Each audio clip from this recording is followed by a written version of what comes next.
Hello, and welcome back to Le Crime Noir. Before we sink into the darkness, comment right now and tell me where you're listening from. I read every comment. Quick note, you'll see only 2-3 short ads in the first 10 minutes. After that, the full story is completely ad-free. If you love deep, tear-stained horror tales, smash that like button, subscribe, and turn on notifications. Now, get comfortable. Dim the lights if you dare. Relax your mind. Let the outside world fade away. And let's begin. Story 1, I know no one is going to believe this. I know how it sounds. If I had seen someone else post this yesterday, I probably would have rolled my eyes before I even finished reading. I would have assumed the person was lying for attention, or that they were having some kind of mental break and trying to turn it into a scary story. I would have told myself that people on the internet make things up all the time, especially stories like this. So before I get into the part that sounds impossible, I am going to say the thing that usually makes people stop listening right away. I used to be a heroin addict. And I do not mean that in the soft way people sometimes say it when they are trying to make the past sound less ugly than it was. I do not mean I partied too hard for a few months or got carried away with something I could have stopped whenever I wanted. I mean, I was bad. I was bad enough that people stopped answering my calls because they already knew I was only calling to ask for money or help or forgiveness I had not earned. I was bad enough that my mother changed the locks once because she was afraid I would come in and steal from her again. I was bad enough that even now, years later, little flashes of what I did still come back to me at random moments. I can be brushing my teeth or waiting in line at the grocery store, and suddenly I will remember something I said, something I stole, someone I hurt, and it will hit me so hard I have to stand still and breathe through it. But I got clean. 18 months. I know some people will say that is not a long time. Maybe they are right. Maybe 18 months is nothing compared to 5 years, 10 years, or a whole lifetime. But for me, 18 months was huge. It was long enough for me to get through the worst days and still keep going. It was long enough to get a real job and keep it. Long enough to rent an apartment in my own name. Long enough to pay bills on time and buy groceries instead of borrowing money I never planned to pay back. Long enough to become boring. And I was proud of boring. Boring meant safe. Boring meant I had something to lose. My apartment was nothing special, but it was mine. 3rd floor, 1 bedroom, old building, cheap rent for the area. The radiator knocked and hissed at night like something trapped in the pipes. The guy downstairs smoked inside even though everyone in the building pretended not to know. The hallway always smelled like somebody had boiled onions for hours and then tried to cover it up with lemon cleaner. The carpet on the stairs was worn flat in the middle, and half the mailboxes had crooked labels. Still, I loved that place, because it was the first place I had lived in a long time where nobody was watching me with suspicion. No one was waiting for me to mess up. No one was checking my pockets. No one was hiding their wallet before I came over. It was just a small, ugly apartment, and it was mine. I got it because it was close to work. I worked at a warehouse about 20 minutes away on foot. Nothing glamorous. I scanned boxes, moved inventory, checked labels, stacked things where they were supposed to go, and did the same simple tasks over and over again. A lot of people hated the repetition, but I liked it. Repetition was good for me. My brain had spent years looking for exits, shortcuts, ways out, ways down, ways back into the same hole. Repetition gave me walls. Wake up, shower, feed myself, walk to work, scan boxes, take lunch, scan more boxes, walk home. There was comfort in knowing exactly what came next. The only problem was that I was alone. When you get clean, everyone tells you to cut off your old crowd. They are right. You have to. I blocked numbers. I deleted old chats. I stopped answering messages from people who only remembered me when they needed something. I stopped going to certain gas stations, certain alleys, certain apartments. I even stopped walking down some streets because just seeing them made my stomach tighten. I did what I was supposed to do. I separated myself from the version of life that had nearly killed, but nobody really tells you what comes after that. After the chaos is gone, there is quiet. At first, the quiet feels like peace, and then it starts to feel like emptiness. My life became work, apartment, grocery store, apartment, work, no late-night calls, no random texts, no plans, no one asking if I wanted to come over, no one asking if I got home safe. I knew that was better than the life I had before, but some nights it felt like I had removed the poison and everything else with it. I had nothing dangerous left, but I also had almost nothing warm. That was why I got the cat. I adopted him from a shelter outside town. He was a tiny black cat with yellow eyes, big ears, and a narrow face. He looked underfed, but not weak. That is the detail I remember most. He was small, but he did not seem... The other cats either hid in the back of their cages or meowed and pushed themselves against the bars, begging for attention. This one watched me with this calm, steady look, like he had been expecting me. The woman at the shelter told me he had been found outside and that nobody knew anything about him. No name? I asked. No name, she said. When I crouched in front of his cage, he walked right up to the bars and pressed his face against my fingers. Not like a normal friendly cat. I have met friendly cats. They rub against you because they like attention, or because they think you might feed them. This felt different. It felt like recognition. Like he knew me, like he had seen me somewhere before, and had only been waiting for me to catch. I named him Pause. I know it sounds stupid. I knew it sounded stupid even then.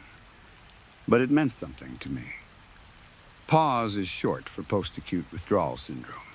It is the thing they warn you about after the physical withdrawal is over. Your body is technically clean, but your brain is still sick in little ways. Anxiety, depression, insomnia, strange mood swing, cravings that appear out of nowhere months later and hit so hard they feel like a command. I thought naming him Pause was funny in a dark way. My little symptom. My little reminder. For a while, he was the best thing that had happened to me in years. He slept on the windowsill while I got ready for work. He met me at the door every night like I was someone important. He followed me into the bathroom, sat on the edge of the tub while I brushed my teeth, watched me cook, watched me eat, watched me fold laundry, watched me do basically everything. At night, he slept pressed against my side, warm and heavy, purring like a tiny engine. I am embarrassed to admit how much that helped. But it did. It helped a lot. It is easier not to disappear when something notices whether you come home. Then, I started hearing things in the walls. At first, it was just scratching. Very quiet. I would hear it late at night, when the building had gone still and the radiator was not making noise. A faint scrape from somewhere near the kitchen. Then nothing. I told myself it was pipes.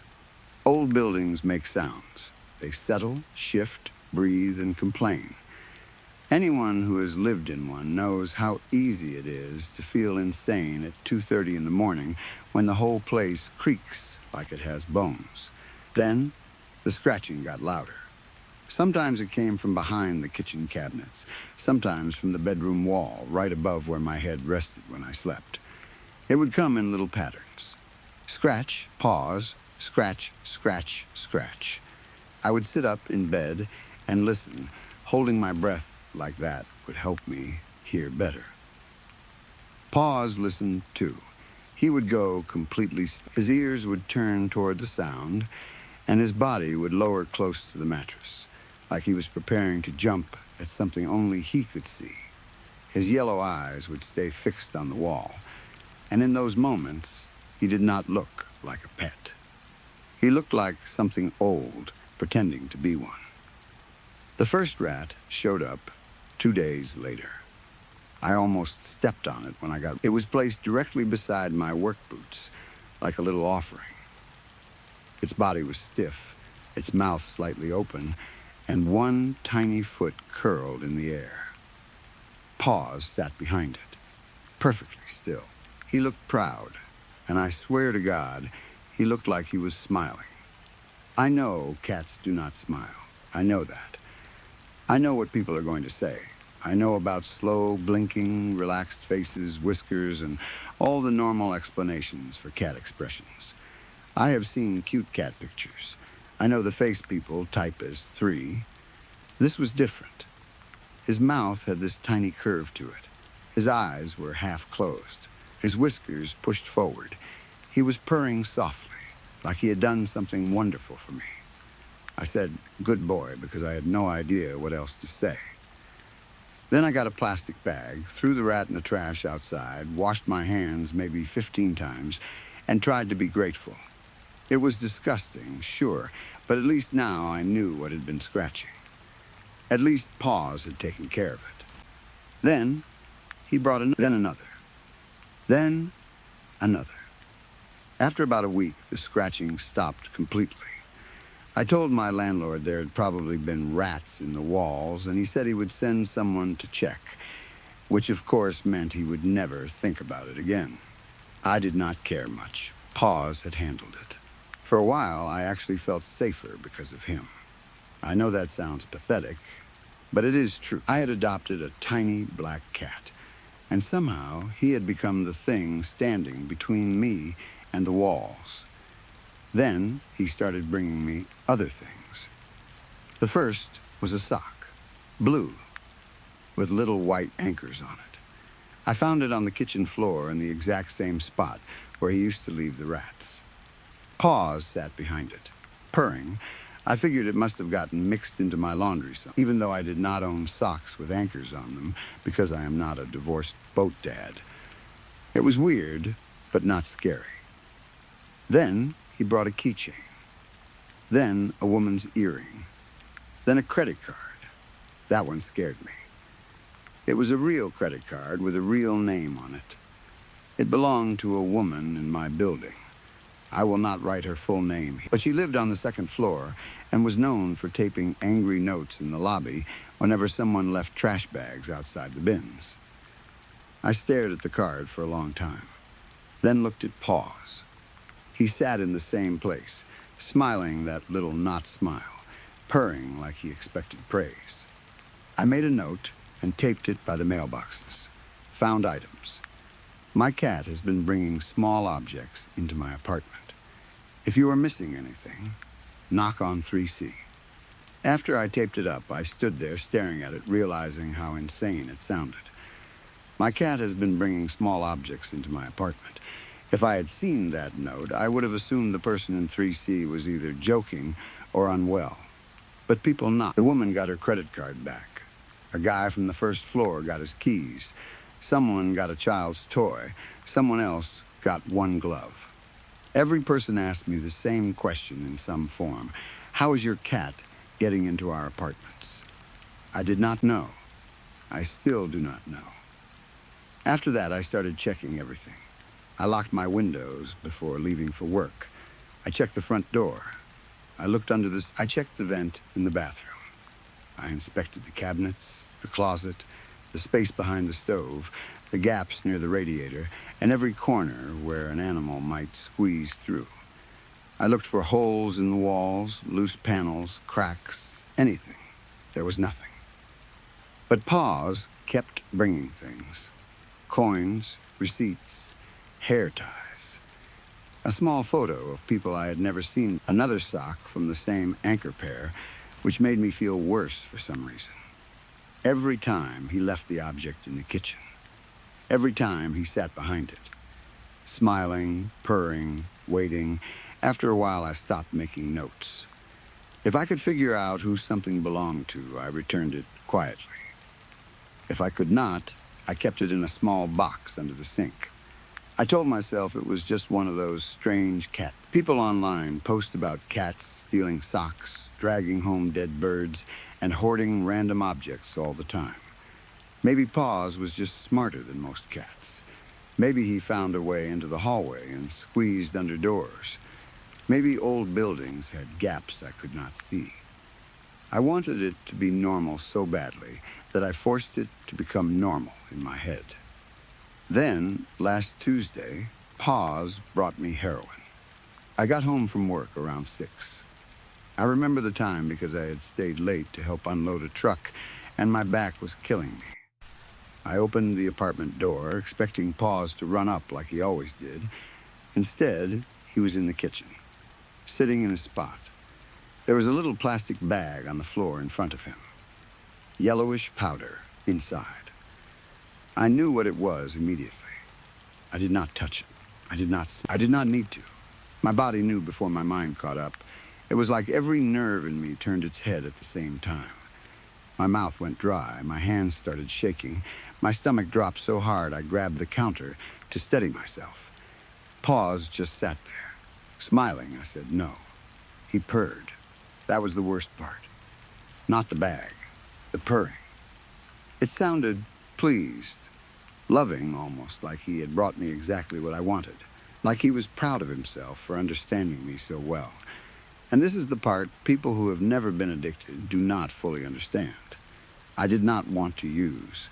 I also wanted to use more than I have ever wanted anything in my life. Both things were true at the same time. That is the horror of it. People think relapse happens because you stop caring or because you make one simple bad choice. Sometimes it is not simple at all. Sometimes one part of you is screaming no, and another part is already reaching. I stood there for I do not know how long, at least half an hour, maybe more. I kept looking toward the bathroom because I knew what I needed to do. Pick it up, flush it. Done, that was all. Instead, I put a bowl over it. I know how that sounds. I know it was insane. I told myself I needed to. I told myself I was tired. I told myself I would deal with it tomorrow after work. Then I went to bed and did not sleep. The next day at work was torture. I scanned boxes for 8 hours while thinking about that upside-down bowl on my kitchen floor. It became the center of the world. I could picture it there in the dark apartment.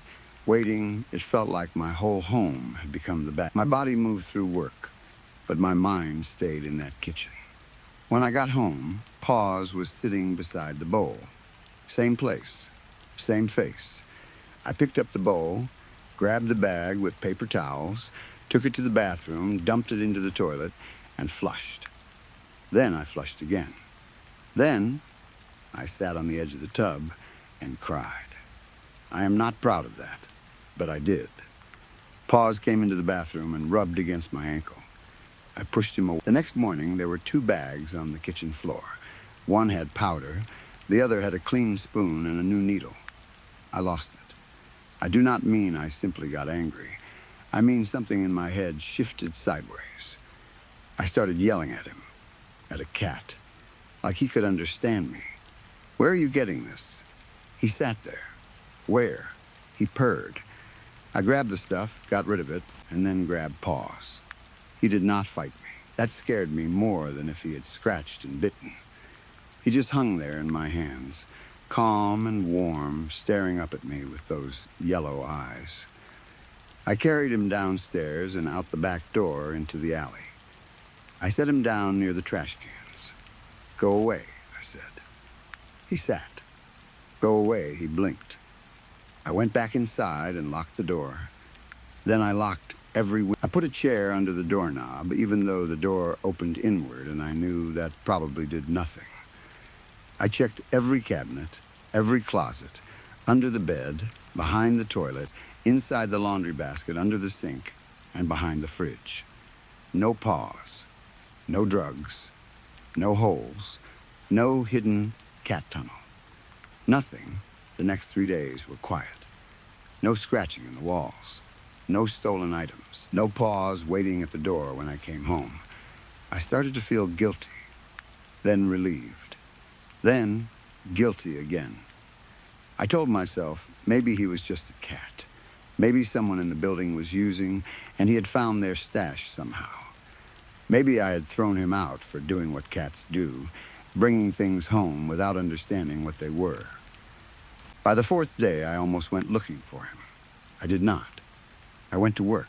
When I came home, there were police cars outside my building. 2 of them, lights flashing red and blue against the dirty windows. At first, I thought something had happened to a neighbor. Then, one of the officers said my name. They searched my apartment. They found heroin everywhere. Kitchen cabinet, coat pocket, under my mattress, behind the bathroom mirror, and a shoebox in my closet. Places I had checked. Places that had been empty. Places no one should have been able to get into. I kept saying, that isn't mine. They did not care. Of course they did not care. I was a former heroin addict with heroin hidden all over my apartment. That was the whole story to them. That was the only version that made sense. Then I made it worse by telling the truth. I told them about Paws. I told them he had brought it in. I told them about the rats, the stolen credit card, the socks, the bags on the kitchen floor, and the way he sat behind everything like it was a gift.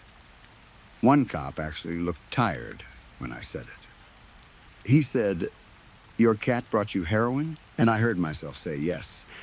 That was the moment I knew I was finished. Because it sounded crazy. It sounded crazy to me, and I was the one it had happened to. They arrested me. My lawyer told me not to mention the cat again. I mentioned the cat again. The judge did not believe me. The police did not believe me. Nobody believed me. They brought up my history like it explained everything. 18 months, clean, steady job, paid rent, meetings, sponsor. All of it disappeared the second those bags were found. That is the thing about being an addict. You can rebuild your whole life, brick by brick. But the old version of you is always sitting in the room, ready to testify against you. I was convicted. I am supposed to be transferred soon. I do not know exactly when. They do not tell you much in here. I am writing this on a phone I should not have, and I know that is stupid. I know posting this will probably not help me. It might even make things worse. But something just happened, and I need somebody, anybody, to know. I heard scratching. Not in the walls this time. At the window. There is a small window in here, high up near the ceiling. It has thick bars over it, with gaps too narrow for anything bigger than maybe a hand. We are not on the ground floor. There is no way an animal should be outside it. But when I looked up, Paws was there. He was sitting on the ledge outside the glass. I do not know how he got there. He had something in his mouth. A small black bag. He pushed it through the bars somehow. I watched it happen, and I still do not understand it. The space was too small. The bag should not have fit. It just slipped through and dropped onto the floor. There is a gun inside. 1 bullet. Paws is still out there on the ledge, sitting the same way he used to sit on my kitchen floor, tail curled around his feet, yellow eyes half closed, smiling, purring loud enough that I can hear it through the glass. I do not know what he wants from me. Or maybe I do. Story 2. The first time I saw the funhouse mirror, I laughed. Not because it was funny. I laughed because, for the first time in my entire life, I looked right. The carnival had come into town during the night. Nobody really knew when the trucks arrived. One evening, the abandoned parking lot beside the old grocery store was empty, cracked, and covered in weeds. By the next morning, it was full of rusted rides, bright flags, cheap food stands, and strings of colored lights hanging from metal poles. The place looked like it had risen from the ground while everyone slept. By the time the sun went down, the whole lot was glowing with flashing bulbs, spinning rides, and painted signs that promised games, prizes, fried food, and fun. I would not have gone if Ethan had not begged me. Ethan worked with me. He was one of those people who seemed to make friends without trying. He laughed easily, talked to everyone, and never seemed to understand why someone would want to stay home instead of going out. He had been after me for weeks, telling me I needed to get out more. He said spending every evening alone in my apartment after work was not healthy. He said I was turning into a ghost. Maybe he meant well. Most people mean well before they hurt you. At first, I told him no. Crowds made me nervous. They always had. I hated places where people were packed close together, where strangers could glance at me from every direction.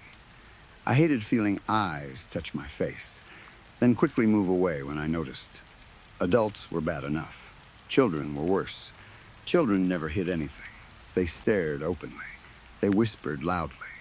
Sometimes they asked their parents what happened to me, and their parents would pull them away with that embarrassed little smile people use when they are trying to be polite but also want distance. I had lived with that my whole life. I was born wrong. That was the easiest way to say it, even though doctors always use gentler words. Birth defect, facial asymmetry, developmental abnormality, corrective options. They had names for all of it, but names never changed the way people looked at me. One side of my jaw sat lower than the other. My nose curved in a way that made my whole face seem slightly twisted. My left eye drooped just enough to make people notice. My shoulders were uneven, too, though people usually noticed my face first. I was not deformed enough to make people scream. I was not so strange that people could justify their fear. I was simply wrong enough that they always looked twice. Always. Even when they pretended not to. I still remember the first time I truly understood it. I was 8 years old, standing in the cafeteria line at school, holding a tray with chicken nuggets and a carton of milk. A boy named Marcus turned around, pointed at my face, and shouted, "Why does he look melted?" The whole lunchroom laughed. I did not understand at first. I touched my cheek because I thought maybe something was on my face. Sauce, maybe. A bruise. Dirt. I remember looking around, confused, while everyone laughed harder. That was the day I realized something was wrong with me. Before that, I had known I looked different, but children do not understand ugliness until someone teaches it to them. After that, I learned quickly. Kids called me Monster Face. Adults corrected them in public and pitied me in private. Teachers were kind in a way that made me feel worse. Doctors spoke over me while my parents nodded along. Every mirror became an enemy. Bathroom mirrors, car windows, store glass, phone cameras, spoons, dark TV screens. Anything that could show my reflection felt like a cruel reminder that something had gone wrong when I was made. By high school, I had learned how to survive. Avoid eye contact. Keep conversations short. Sit in the back. Never smile too widely. Laugh at yourself before other people can. That last one worked best. People are less vicious when you help them hurt you. If I made the joke first, I controlled the pain. If I called myself ugly, awkward, weird, or unlucky, then when someone else thought it, at least they could pretend they were only agreeing with me. That became my whole personality. The funny, damaged guy. The one who did not mind. The one who had accepted it. But I had not accepted anything. I had only learned to bleed quietly. So when Ethan dragged me into the carnival that night, I stayed half a step behind him. I kept my hood up even though it was warm. I watched the ground more than the people.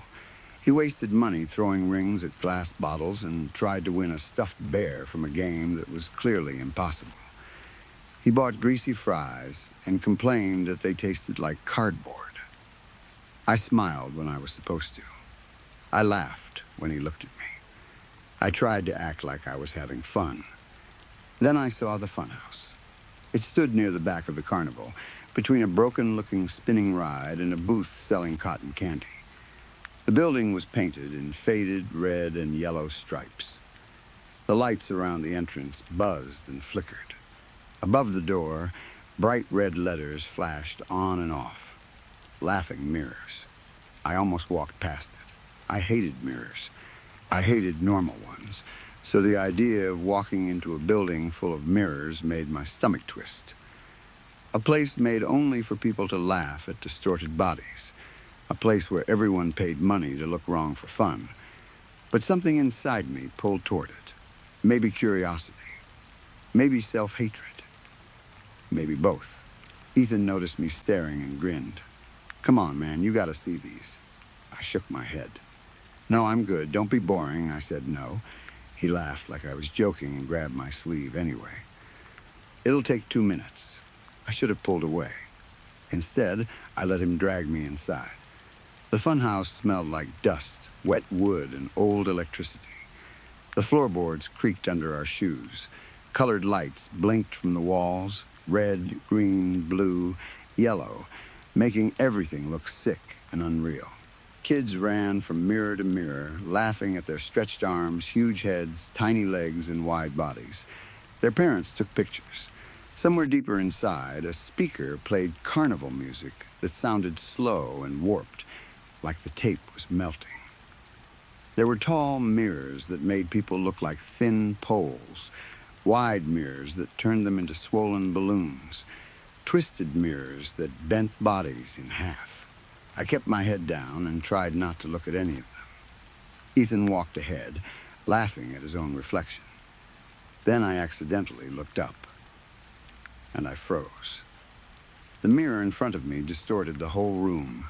Ethan stood beside me in the reflection, but he looked almost inhuman. His face sagged sideways.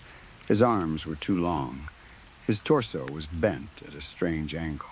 The colored lights behind him stretched into crooked lines. But me, I looked balanced. Centered, normal, I stepped closer, and my breath caught in my throat. My face was symmetrical. My jaw sat straight. My nose looked natural. My left eye did not droop. My shoulders were even. The strange tilt that had followed me since birth was gone. The person in the glass had my clothes, my hair, my eyes, and my body, but he was correct. Finished whole, for the first time in my life, I looked like everyone else. No, that is not honest. For the first time in my life, I looked beautiful. Something broke open inside my chest. I stared so long that the sounds of the funhouse faded around me. The music became distant. The children's laughter thinned out. Even Ethan's voice seemed far away when he finally spoke. "Dude?" I did not answer. I could not. I lifted one shaking hand and touched the mirror. The reflection touched back. My eyes filled with water. I was not exactly crying. It felt bigger than that. It felt like I had found someone I had missed my entire life. Someone stolen from me before I ever got to meet him. Myself, the real me. The person I should have been. "You okay?" Ethan asked. I whispered, "That's me." He laughed awkwardly. Yeah, no," I said, still staring. "That's actually me." Ethan did not understand. Of course he did not. How could he? He had never looked into a mirror and felt punished. He had never seen his own face as proof that the world had made a mistake. To him, this was only a warped piece of glass in a cheap carnival attraction. To me, it was a miracle. I went back the next night alone. Then, the night after that. Then, every night the carnival stayed in town. The old man running the attraction started recognizing me. He was thin and pale, with cloudy eyes and a smile that looked too tired to be friendly.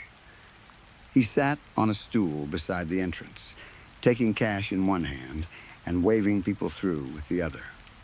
"Back again?" he asked me once. I nodded and handed him my money. He watched me longer than I liked, but he did not stop me. Sometimes I stayed for hours. I stood in front of that mirror while families moved around me, while children laughed, while couples took silly pictures, while teenagers mocked their stretched reflections. I ignored all of them.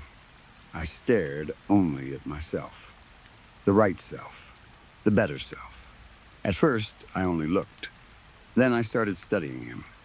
The way his jaw framed his face, the calm strength in his eye, the way his shoulders sat evenly under his shirt. He looked confident without even trying. He looked like a man people would listen to, a man women would not glance away from, a man children would not fear, a man who could walk through a room without apologizing for being seen. After a few nights, I began talking to him, not out loud at first, only in my head. You look strong. You look normal. You look like someone who belongs here. People would like you if you looked like that. People would not look twice. People would not pity you. Then, slowly, the thoughts changed. You are the real one. They got it wrong. All the other mirrors lied. That thought stayed with me. At home, I stopped avoiding mirrors. I forced myself to look into the bathroom mirror above my sink, into the dark window at night, into my phone screen before it lit up. The face staring back at me there looked twisted and ugly like always, but now I did not accept it as truth. I told myself those mirrors were wrong. Cheap glass, bad angles, cruel reflections. The funhouse mirror was different. It had shown me what I was supposed to be. That realization infected me slowly, like mold behind wallpaper. At work, I began noticing flaws in everyone else. A woman from accounting had one eye slightly higher than the other. A man in sales had crooked teeth. A teenager at the coffee shop had acne scars along his cheeks. Ethan had a small bump in his nose I had never noticed before. Tiny flaws, tiny distortions, tiny pieces of ugliness hiding in plain sight. Everyone was distorted. The only difference was that society had agreed their distortions were acceptable, and mine were not. Why? Because more people looked like them. That was all normal meant. Majority rule. The thought made me angry, not sad anymore. Angry, why had I spent my life ashamed because people decided my face crossed some invisible line? Why did their kind of wrongness get called human while mine got called unfortunate? Why did I have to lower my eyes and make jokes and shrink myself just to make others comfortable? The mirror understood me. The mirror showed truth. One night I brought Ethan back with me. I told him there was something amazing I wanted to show him. He laughed and agreed, probably relieved that I was asking to go out for once. Inside the funhouse, I took him straight to my mirror. "Look," I said. He stepped beside me and immediately laughed. "Oh my God, this one makes me look horrifying." "No," I whispered. "It makes you honest." His smile faded a little. "What?" I pointed at my reflection. "Look at me," he looked. Then he shrugged. "You look stretched weird too," I stared at him. My stomach dropped. "No, I don't." Ethan frowned. "Man, it's just a funhouse mirror. Look again, I am looking. You don't see it?"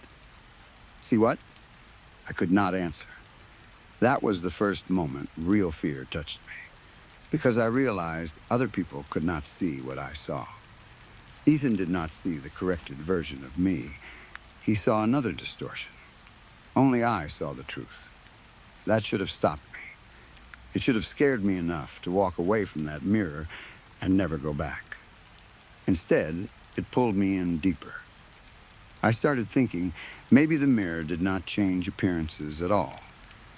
Maybe it revealed something. Maybe it showed inner truth. Maybe everyone secretly looked wrong beneath the surface, and the glass only exposed what they were. Maybe my face had never been the problem. Maybe I had simply been the first honest thing in a dishonest world. Maybe I was not broken. Maybe I was chosen to see. The carnival announced it was leaving town on Sunday morning. When I saw the sign, panic seized me. I could not lose the mirror. I could not go back to normal glass, normal bathrooms, normal windows. I could not spend the rest of my life knowing the true version of me had existed only for a few nights in a dirty carnival funhouse. Saturday night, I stayed until closing. One by one, the families left. The children were dragged away tired and sticky with sugar. The music stopped. The lights dimmed. I remained in front of the mirror until the old operator finally approached. "You really love that mirror, huh?" he said. I did not take my eyes off my reflection. "Where are you taking it next?" He shrugged. A few states over, my chest tightened. "Can I buy it?" He laughed once, but the sound was not kind. "It's not mine to sell." "Then who owns it?" He did not answer. Instead, he smiled in a strange way and said, "Some people see what they need in there." I turned sharply. "What does that mean?" "Lonely people see friends," he said. "Sad people see happiness. Ugly people," he stopped. The silence after that word burned hotter than anything he could have said. I snapped, "I'm not ugly." He studied me for a moment. Then he said softly, "Of course not." But I saw pity in his eyes. I hated him for it. That night, after I went home, I could not sleep. Rain tapped against my windows. My apartment felt too small, too full of wrong mirrors and wrong reflections. Around midnight, I stopped fighting the thought that had been circling my mind for hours. I went back. I do not remember making the decision clearly. I only remember climbing the fence behind the carnival, my clothes soaked through from the rain. The lights were dead. The ride stood still and black against the sky. The funhouse sat near the back of the lot, silent and waiting, like some sleeping animal. The entrance was locked, but one of the side panels near the back had enough give for me to force it open. Inside, the air smelled damp and stale. My flashlight shook in my hand. Every mirror caught the beam and threw it back in pieces. I hurried through the maze until I reached mine. And there I was. Perfect, beautiful, normal. Relief hit me so hard that I almost fell to my knees. I pressed both hands to the glass. Then my forehead. "I can't lose you," I whispered. That was when my reflection smiled before I did. I stumbled backward. My reflection stayed where it was, hands on the glass, forehead lowered, mouth curved into a smile that did not belong to me. My blood went cold. I had not imagined it. I know I had not. The figure in the mirror straightened slowly. It looked like me. It corrected me. But now there was something wrong in its eyes. Something hungry. Its mouth moved. No sound came out. But I understood the words. "Bring them here." I could not breathe. The reflection smiled wider. "Show them truth." I shook my head, backing away. Its mouth moved again. "Make them like you." I ran. I ran through the funhouse, out through the broken side panel, across the wet carnival lot, over the fence, and all the way home through the rain. By the time I reached my apartment, I was shaking so badly I could barely unlock the door, but I could not escape the words, "Make them like you." For days afterward, the thought consumed me. I tried to avoid it. I went to work. I came home. I ate food I could not taste. I slept in short, broken pieces. But every quiet moment brought the same idea back. What if everyone could see themselves? What if everyone could be freed from shame? What if the mirror had shown me something not only for myself, but for others? Why should the world keep pretending normal was real? Why should anyone hide? I began sketching mirrors. At first, simple drawings in a notebook. Then, more complex designs. Angles, curves, frames, reflections. I researched optics, perception, psychology, distortion, self-image, body dysmorphia, and art installations. I ordered warped reflective panels online. I bought cheap mirrors from thrift stores and heated them, bent them, cracked them, reshaped them. My apartment slowly filled with reflective surfaces. None of them worked like the funhouse mirror. But some came close, very close. When people visited, usually Ethan or coworkers dropping something off, I guided them toward the mirrors casually. "Look at this," I would say. Funny, right? Most laughed and moved on. Some looked uncomfortable. A few stared too long. Those were the important ones, the broken ones, the lonely ones. The people who already hated themselves enough to recognize the doorway. I spoke to them gently. You don't have to hate yourself. The world taught you to. Normal isn't real. At first, they thought I was only being kind. Then they listened. Some came back. Some brought friends. I found others online, too. Communities of people who hated their reflections. Disfigured people. Insecure people. People with scars, deformities, birth defects, shame, loneliness. People who felt wrong in their own skin. I invited them over one by one. We stared into the mirrors together for hours. And for the first time in my life, I belonged somewhere. No judgment, no staring, no pity, only understanding. The movement grew. That is what people began calling it, though I never used the word at first. It sounded too grand, too official. But that was what it became, a movement. More people came, more mirrors were built, more truth was revealed. My apartment became too small, so we rented an abandoned warehouse on the edge. We cleaned it ourselves, painted the walls black, covered the windows, and filled the space from floor to ceiling with warped reflections. People entered ashamed and left transformed. They stood before the mirrors trembling, then weeping, then smiling. They saw versions of themselves that made sense to them. Some saw beauty. Some saw strength. Some saw the damage they had carried inside finally displayed outside where everyone else could understand it. They said they felt free. They said the mirrors told the truth. They thanked me. Me, the boy everyone had mocked, became the man people followed. Sometimes that irony made me laugh. Sometimes it made me cry. I became a leader without meaning to. I gave talks in the warehouse. I told people normal was a lie. I told them the world had punished them for being honest. I told them the mirror did not distort us. It corrected us. It made us visible. It showed what shame had hidden. They believed me. I believed me. At least I thought I did. Then, one night, after everyone had gone, I walked through the warehouse alone. The room was quiet except for the hum of the old lights overhead. Hundreds of mirrors surrounded me. Tall, wide, curved, bent, rippled, cracked, reflections watched from every angle. For months, those mirrors had comforted me. They had made me feel they had given me a place in the world. But that night, something was different. In every mirror, everyone else looked warped now. Not because they were present, but because I remembered them.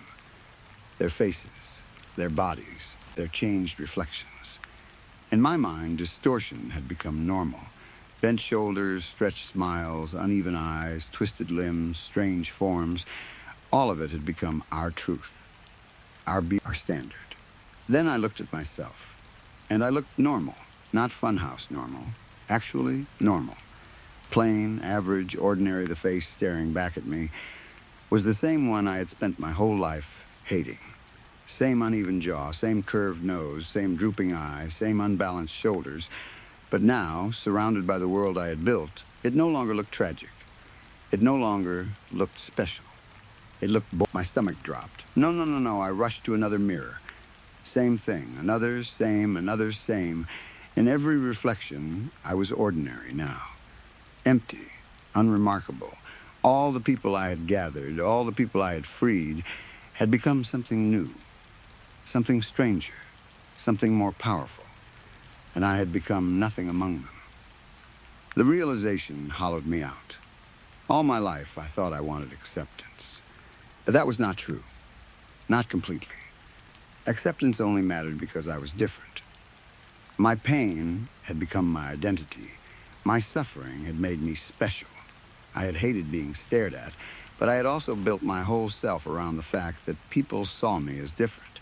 If everyone became distorted, if everyone became strange, if everyone became broken in their own beautiful way, then what was I? Just another face, just another man, nothing more.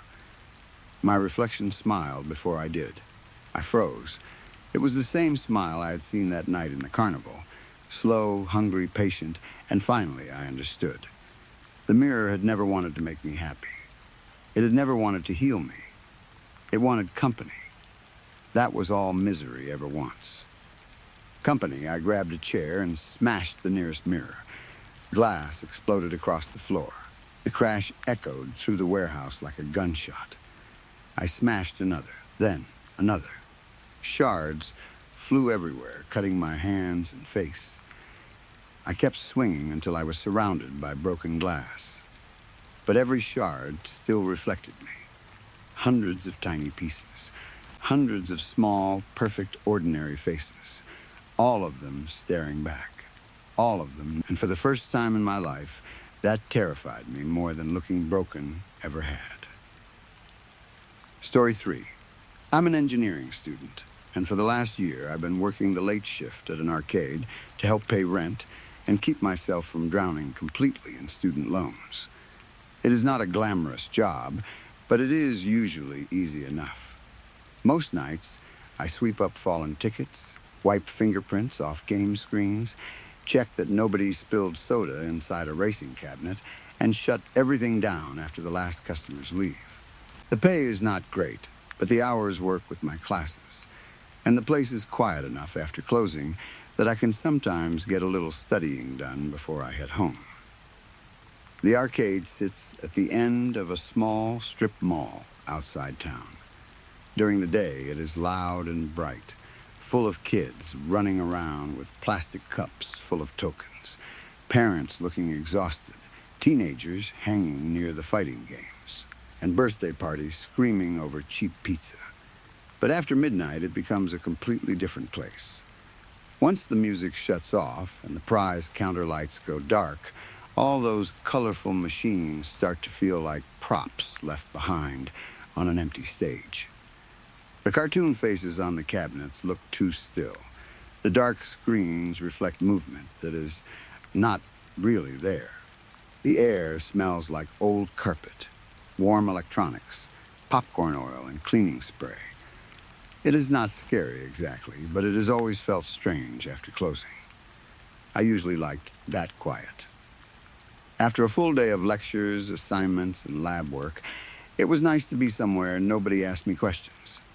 I could vacuum the game floor, refill the ticket rolls, check the bathrooms, and then sit behind the counter with a textbook until it was time to lock up.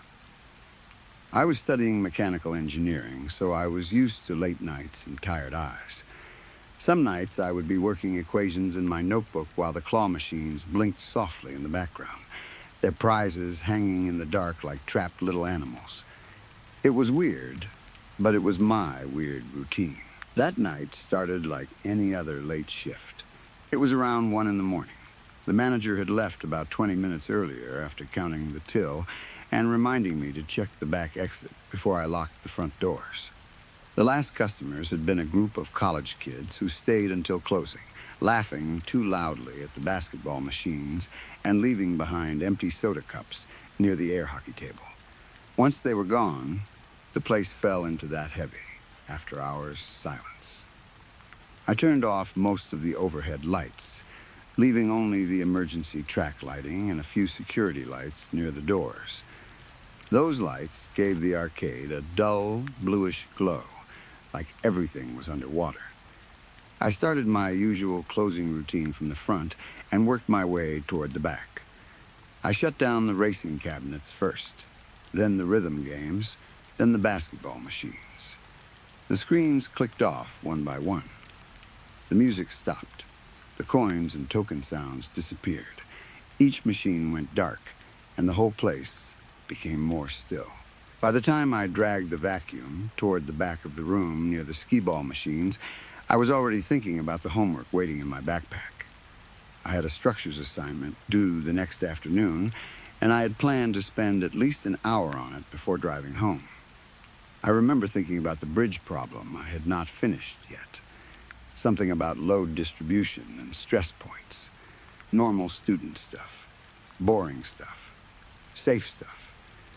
The vacuum cord kept catching on the corner of one of the skee-ball lanes, and I was already annoyed before anything happened. I pulled it loose, turned the vacuum back on, and started running it along the carpet near the prize machines. That was when I saw something out of the corner of my eye. A little boy was standing in front of a dead crane game. At first, I did not feel scared. I felt irritated. He looked about 8 years old, maybe younger, wearing a neon blue jacket that stood out sharply in the dim light.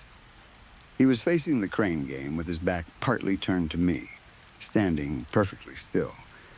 I thought some careless parent had left him behind, which meant my night was about to become a lot more complicated. I would have to call mall security, then my manager, then probably the police. I would have to wait there until someone came to get him, which could take hours. All I could think was that I had class in the morning and did not have time for this. I turned off the vacuum. The sudden silence made the room feel larger than before. The boy did not react to the sound stopping. He did not turn around. He did not even shift his weight. He just stood there, staring into the glass of the claw machine, even though the machine was off and empty except for a few cheap plush toys lying in the bottom. I walked closer, keeping my voice calm because I did not want to scare him. "Hey, buddy," I said, "we're closed up. Where are your parents?" The boy did not flinch. He did not answer. He did not move a single muscle.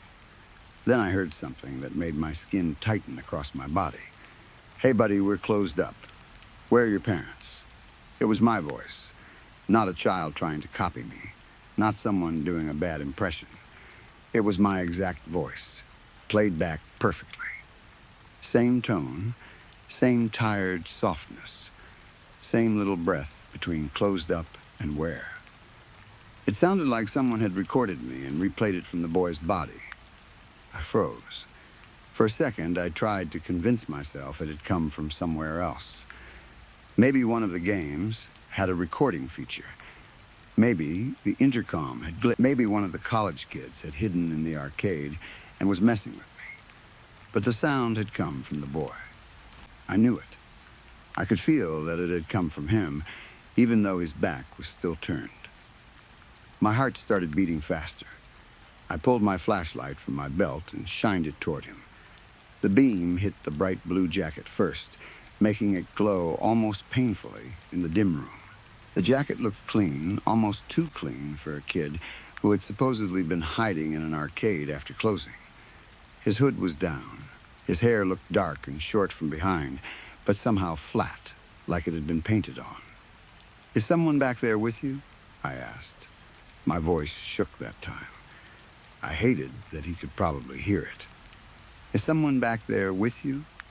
The boy said back. Again, it was my exact voice. Same fear, same little tremor. The words came out with the same rhythm, like he was not answering me, but copying the shape of the sound itself. I took one step back. My hand tightened around the flashlight. "Okay," I said, trying to sound firmer than I felt. "Turn around." For a moment, nothing happened. Then the boy began to turn, but his feet did not move. His shoes stayed planted in the same position on the carpet, facing the crane game. His legs stayed fixed, too. Only his upper body turned, twisting slowly from the waist in a way no human body should twist.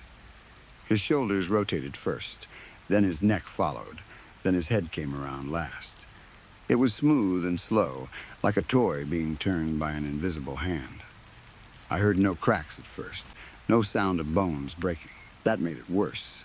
It looked almost natural, until the angle became impossible. When the flashlight hit his face, every thought left my head. He had no face, no eyes, no mouth, no nose, no eyebrows, nothing. Where a face should have been, there was only smooth, pale skin, stretched flat over the shape of a head. It was not like a mask. It was not blank plastic. It was skin, real skin. It caught the light softly. There were no openings, no scars, no features at all. "Turn around," it said again. This time the words still sounded like me, but there was something underneath them. A second layer, deeper and wetter, like the words were being pushed through meat. I stumbled backward and nearly tripped over the vacuum hose. Then all the power in the arcade shut off. The few remaining lights died at once. The emergency track lights, the small red glow near the exit, the weak blue shine from the prize counter, all of it vanished. The arcade dropped into complete darkness. Not dimness, not shadow, total black. I could not see the machines, the floor, my own hands, anything. The silence that followed was so deep I could hear my own breath shaking. My flashlight flickered. For half a second, the room flashed into view. The boy was still there, twisted toward me with his blank face shining. Then the light cut out again. I slapped the flashlight with my palm, whispering curses under my breath. It flickered once more, weak and stuttering. The beam jumped across the floor, the side of a skee-ball lane, a row of dark cabinets, and then vanished again. I could feel panic rising in me, thick and hot. I started backing away, one hand out in front of me, trying not to hit anything. Then I heard the sound. It was the worst sound I have ever heard in my life. It sounded like thick bones snapping inside wet skin, like cartilage tearing, like joints being pulled out of place and forced into new positions.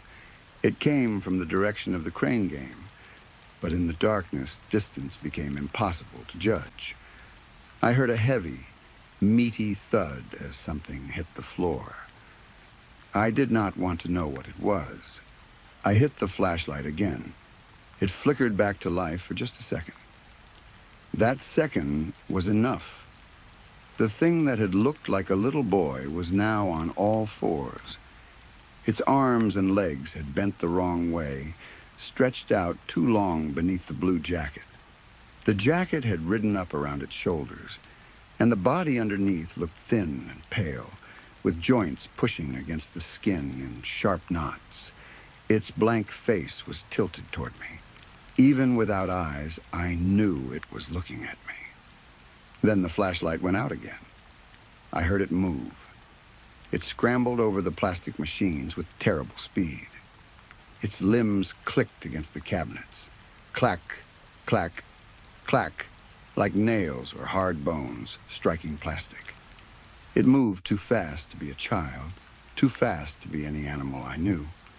Something crashed behind me. A prize machine rocked. Plastic tokens scattered across the floor. I turned and ran. I knew the arcade well enough to run in the dark, but fear made everything feel unfamiliar. I slammed my hip into a racing cabinet and nearly fell. My shoulder hit the edge of a basketball machine. I kept moving anyway, one hand stretched out, the other gripping the dead flashlight. Behind me, the thing was coming faster, crawling over machines instead of around them. I heard it on top of the skee-ball lanes, then the air hockey table, then the carpet. It was gaining on me. Then it screamed. The sound was deafening, so loud it seemed to shake the arcade walls. No! It was my voice, my own voice, stretched into a scream of rage and pain. Hearing it behind me did something to my mind. It was like hearing myself die before it happened. I ran harder than I thought my body could. The front glass doors were ahead somewhere in the dark. I could just barely see the outside parking lot through them, lit by a couple of weak lamps. That little gray rectangle of night beyond the glass looked like safety. I hit the doors with both hands and slammed into them so hard my shoulder burned. For one horrible second, I thought they were locked. Then they gave way. I shoved through and burst into the cold night air. I did not look back. I ran across the empty sidewalk, fumbled for my keys, and got into my car. My hands were shaking so badly I dropped the keys twice before I got them into the ignition. The arcade behind me looked dark and dead. No movement showed behind the glass doors. No blue jacket. No blank face. But I could feel something watching from inside. I started the car and sped out of the parking lot. I do not remember most of the drive home. I remember gripping the steering wheel too hard. I remember checking the rearview mirror over and over, expecting to see something crouched in the back seat. I remember every red light feeling like a trap. At one point, I turned on the radio just to hear another human voice, but the static between stations made me panic. So I turned it off again. I drove with the dome light on because I could not stand the idea of darkness behind me. When I got to my apartment, I ran inside and locked the door. Then I locked the deadbolt, pushed a chair under the handle, and checked every window. I live on the second floor, but that did not make me feel better. Not after seeing how that thing moved. I sat on the floor with my back against the couch, still holding my keys in one hand and my useless flashlight in the other. I tried calling the police. No service. That made no sense. I always have service in my apartment. Not great service, but enough to call or text. I moved to the window. No bars. I restarted the phone. Still nothing. I tried to connect to Wi-Fi. It would not load. Every app just spun and failed. I thought about going to a neighbor, but the hallway outside my apartment was quiet, and I could not make myself open the door. My hands are still shaking as I write this. I do not know what that thing was. I do not know if it followed me or if it had already been waiting here somehow. I keep replaying the moment it copied my voice. Not just the words, but the fear in them. It learned my fear as soon as it heard it. It gave it back to me like a recording.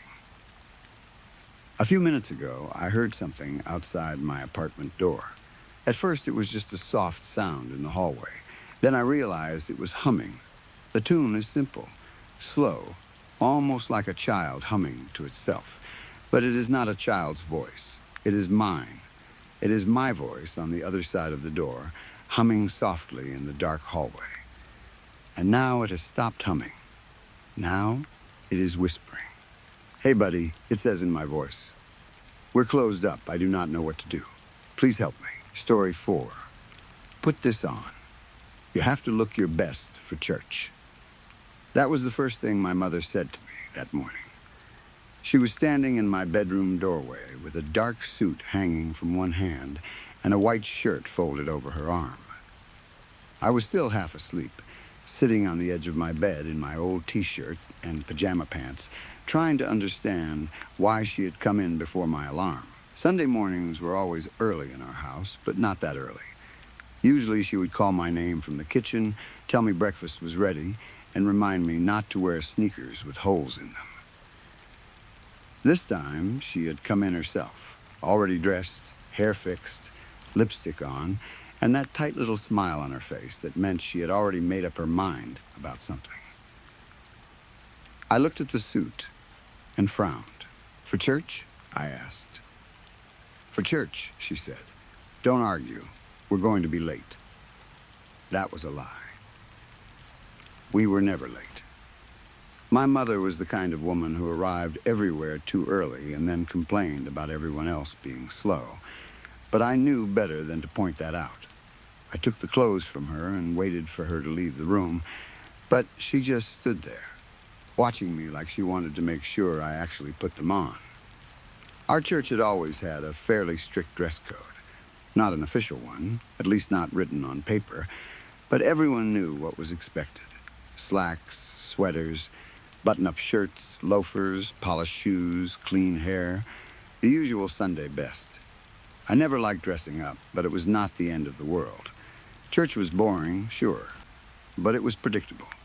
I would stand when everyone stood, sit when everyone sat, pretend to sing along with the hymns, close my eyes during prayers, and then after service, my mother would take me to the local diner. That was the real reason I never fought too hard about going. Church meant pancakes, burgers, milkshakes, fries, pie, or whatever else I wanted. My mother called it a reward for being a good son. I called it the only good part of Sunday. But that morning felt different. The suit was too formal. It was not my normal church outfit. It was a full dress suit, the kind people wore to weddings or funerals. The shirt was stiff and scratchy.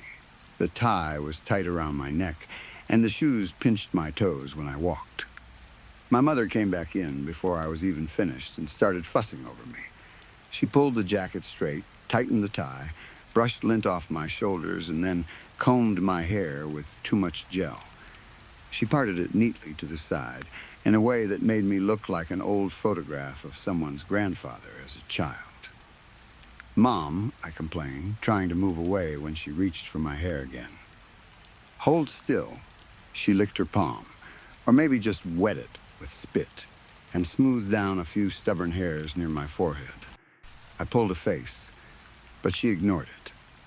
"There's my handsome boy," she said. The words were normal enough, but the way she said them made my skin prickle. It was too soft, too proud, too careful. She looked at me the way someone might look at a wrapped gift before handing it over. I did not know why that thought came into my head, but once it did, I could not shake it. I asked if something special was happening at church.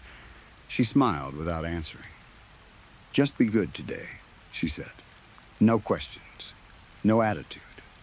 Just be good." That made me uneasy, but I did what she said. I was young enough to still believe that adults had reasons for things, even if they did not explain them. So I followed her downstairs, climbed into the station wagon, and sat in the passenger seat while she backed out of the driveway. The ride to church was as dull as it always was. We lived outside town, where the roads were narrow and lined with pine trees. For most of the drive, all I could see were trunks and branches, dark green needles, and old fences sagging between patches of brush. The sky was pale and cloudy. The road was empty, except for us. My mother kept both hands on the wheel and stared straight ahead, humming along to a gospel station on the radio. She did not look at me much. Usually she would remind me to behave, ask if I had finished my homework, or complain about Mrs. Hadley from church and how she always acted like her potato casserole was better than everyone else's. That morning, she barely spoke. The pine forest eventually gave way to Freeman's Gap. Calling Freeman's Gap a town always felt generous to me. It had a main street, a diner, a small grocery store, a hardware shop, a church, a post office, and a handful of businesses that had been closed for as long as I could remember. Boarded windows lined the street like missing teeth. Old vacancy posters were taped to glass doors. Some signs were so faded you could barely read them. The sidewalks were cracked, and weeds grew through the spaces. Telephone poles were covered with papers, missing pet posters, missing child posters. Help wanted ads. Church announcements, someone offering guitar lessons. A flyer for a bake sale that had happened months earlier and was never taken down. There was never much movement in town. No crowds, no traffic, no real sound except the wind and the occasional truck passing through. On Sundays, it was even quieter because most of the people who still lived in Freeman's Gap were either at church or pretending they had somewhere better to be. I leaned my head against the window and must have dozed off because the next thing I remember was the sharp crunch of gravel under the tires as we pulled into the church parking lot. I blinked and sat up. The parking lot was almost empty. That was strange. My mother liked to arrive early, but not before everyone else.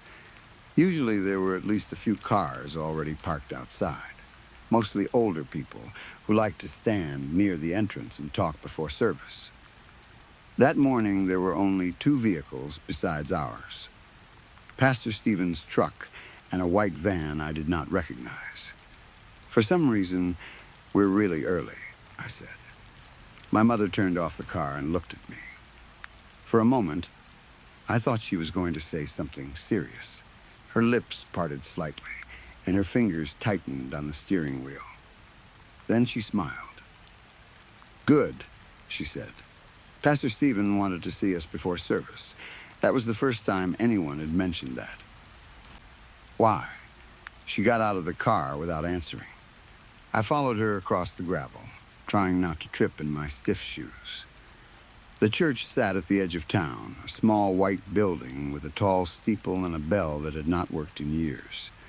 The paint was peeling in places, and the front steps were cracked, but people still talked about it like it was the heart of Freeman's Gap. Maybe it was. There was not much else left. Pastor Stephen was waiting near the front door when we arrived. He was a tall man with silver hair, clean hands, and the kind of smile adults trusted too easily. Everyone loved Pastor Stephen. He had a warm voice, a strong handshake, and a way of making people feel like he remembered every detail about their lives. He knew who was sick, who needed work, who was behind on bills, who was lonely, who was grieving. People said he was a blessing.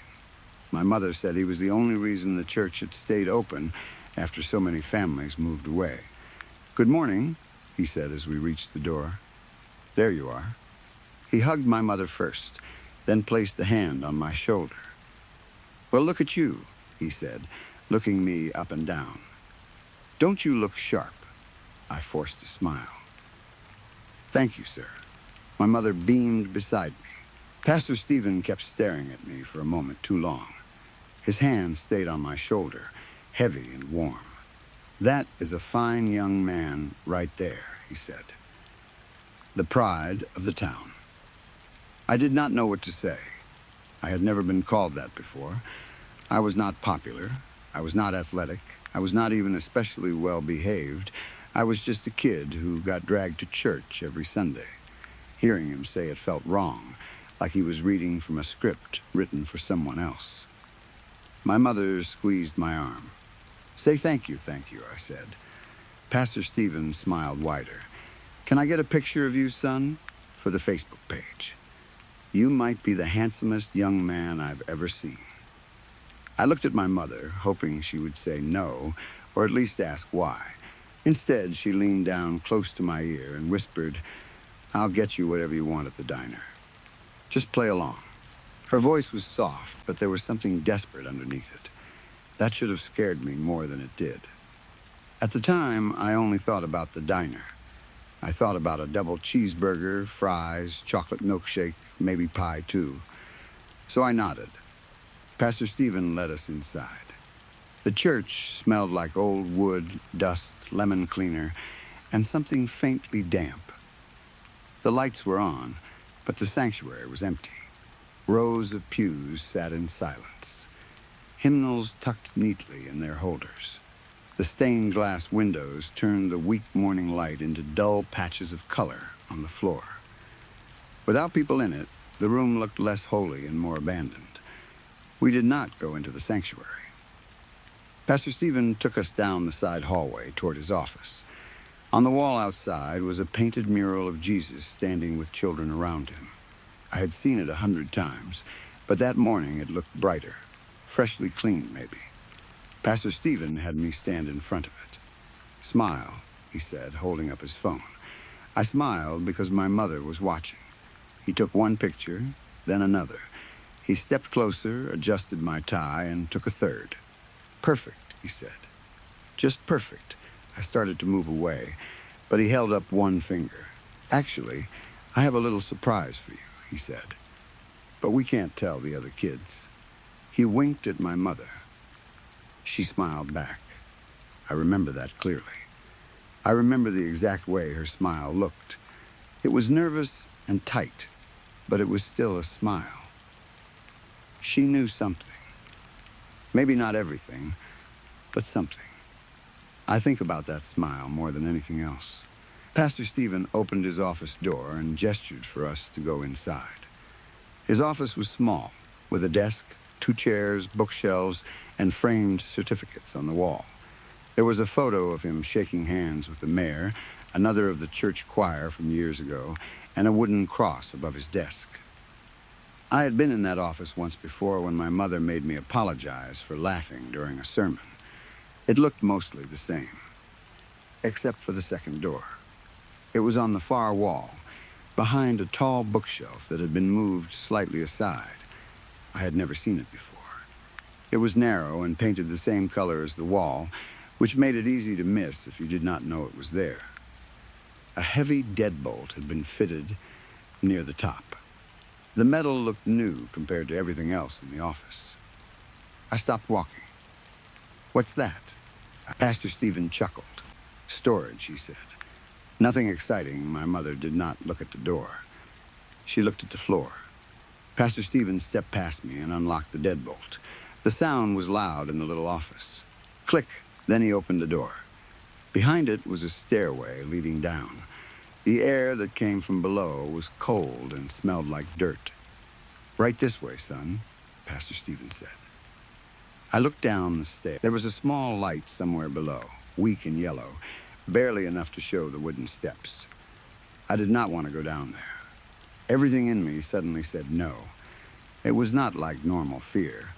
It was a deep, sharp warning that started in my stomach and moved up into my throat.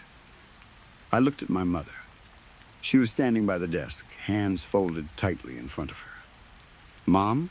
I said. She smiled, but her eyes were wet. "Go on," she said. It's all right. It was not all right. I know that now. But I was a child, and I had been trained my whole life to listen to adults, especially church adults, especially Pastor Stephen. If he told me to go down the stairs and my mother stood there telling me it was fine, then what was I supposed to do? I took one step down, then another. The stairs creaked under me. I held the wall because there was no railing. The smell grew stronger as I went lower. Dirt, mildew, old wood, and something sour beneath it. I had made it maybe halfway down when I felt a hand press hard between my shoulder blades. Then I was falling. I hit the stairs face first, then rolled. Every step struck me with a sickening force. My shoulder hit first, then my ribs, then my head cracked against one of the lower steps hard enough to fill my vision with white light. I landed at the bottom in a heap, gasping, unable to understand what had happened. For a few seconds, I could not move. I lay there in the dark, trying to figure out if anything was broken. Pain pulsed through my whole body. My lip was bleeding. My tie had twisted around my neck. One of my shoes had come off. Above me, the door was still open just enough to let a thin slice of light fall down the stairs. I heard voices. Pastor Stephen's voice first. What a handsome young man. His tone had changed. It was still warm, but now there was something else underneath. Satisfaction. "This one will fetch us a fortune," my mother made a sound. Not a word, just a small, broken sound. "The donations we receive for your missing son will keep the church funded for months," Pastor Stephen continued. "Maybe longer." A child in a suit, gone on his anniversary Sunday, taken from a good Christian. People love a story like that. He might even pull in out of state sympathy tithes. My body went cold. Missing son. Donations. I tried to push myself up, but pain shot through my side and I collapsed again. Pastor Stephen kept speaking. "You did the right thing. I know it doesn't feel like it, but you did. The church takes care of its own. We'll take care of you." My mother whispered something I could not hear. Then Pastor Stephen said, "Thank you." The door closed. The thin slice of light disappeared. The deadbolt slid into place above me. For a moment, there was complete darkness. I lay at the bottom of the stairs, breathing hard through my nose, trying not to cry because crying made my ribs hurt worse. I wanted to scream for my mother, but the words would not come. Part of me still believed she would open the... Part of me still believed this was a mistake, that she would change her mind, that she would tell Pastor Stephen to stop whatever this was.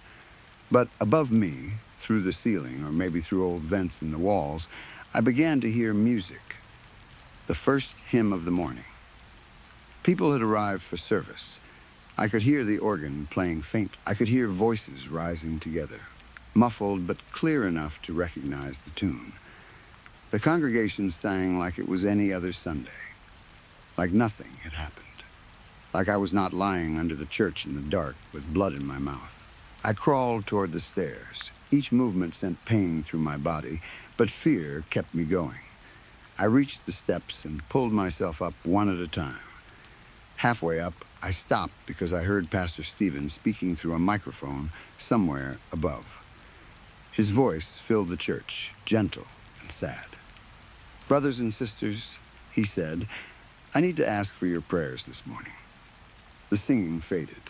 The room grew quiet. I pressed my ear against the door at the top of the stairs, my hands shaking. It is with a heavy heart that I share troubling news, Pastor Stephen continued. One of our dear young members has gone missing this morning. Someone gasped. My mother started crying. I know it was her.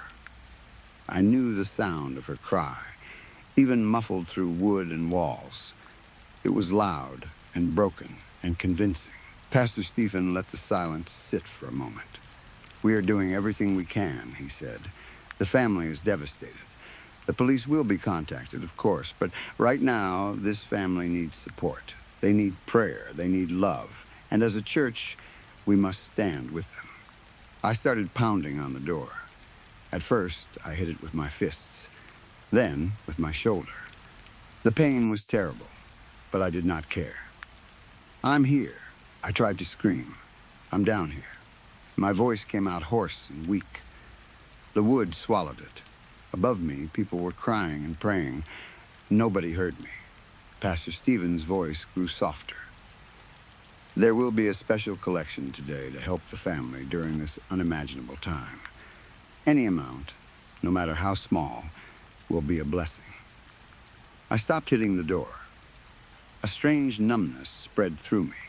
That was when I understood.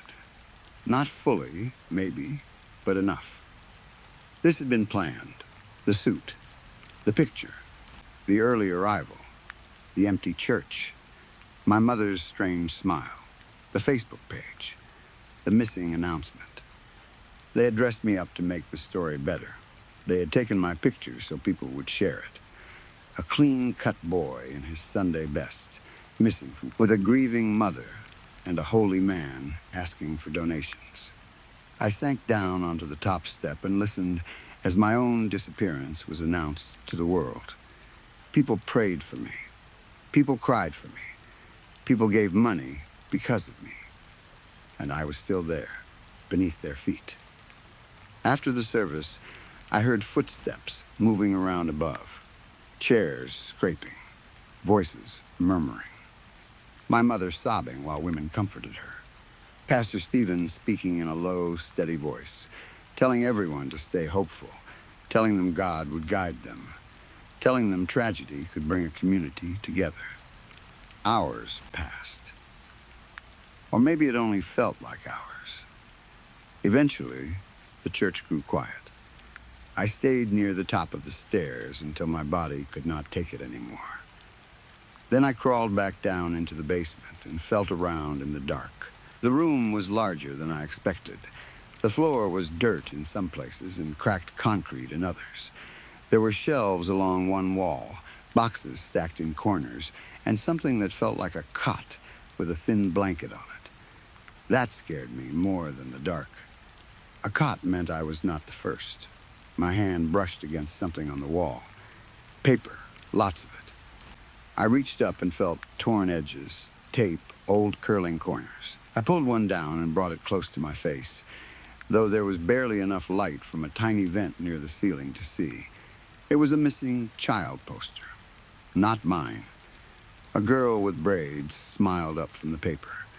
Her name was faded, but I could still read the word missing in large letters at the top. I backed away and hit the shelf behind me. More papers shifted and fell. More faces.